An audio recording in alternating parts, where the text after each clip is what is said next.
Now this is a scoliometer, and you don't have to have one. I'm going to show you two different ways to look at the actual rotation of the spine a little bit.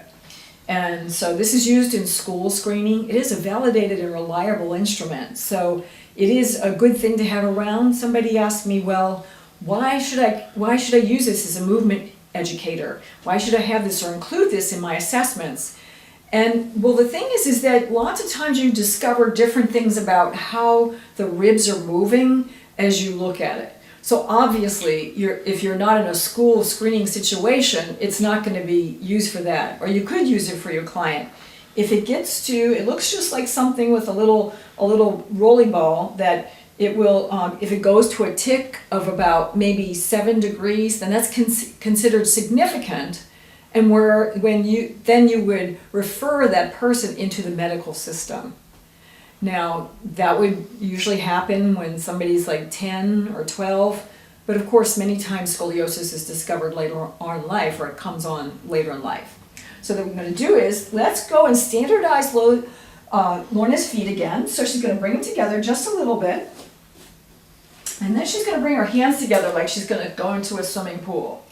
Now I'm going to try to stand to the side as I do this. It's a little tricky. I'm going to find her spinous processes, which are her dinosaur bumps to the back.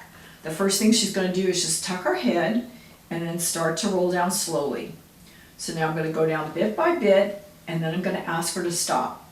Now what's happened is the spine's already moved over to the right, so it's kind of hard for me to actually follow it.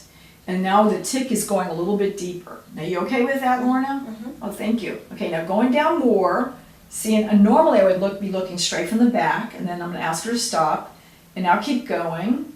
And now Lorna is a Pilates instructor too, so it may not be too fair to us. Okay, and then stop.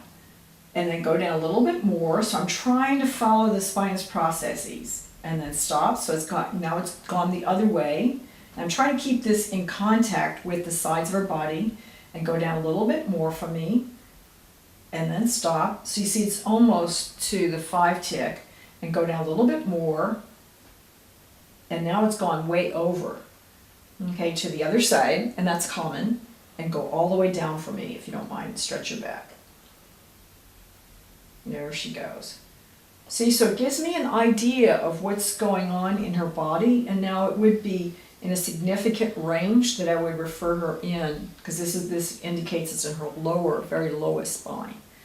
Now as she rolls back up, I can just kind of see if that's going, and I could go through all the parts, and I can see the thoracic hump there, and going all the way up, and I should call it the convexity, and all the way up to the spine.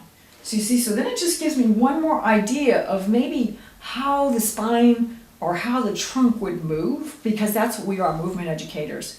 Remember, the only thing that it measures is axial trunk rotation.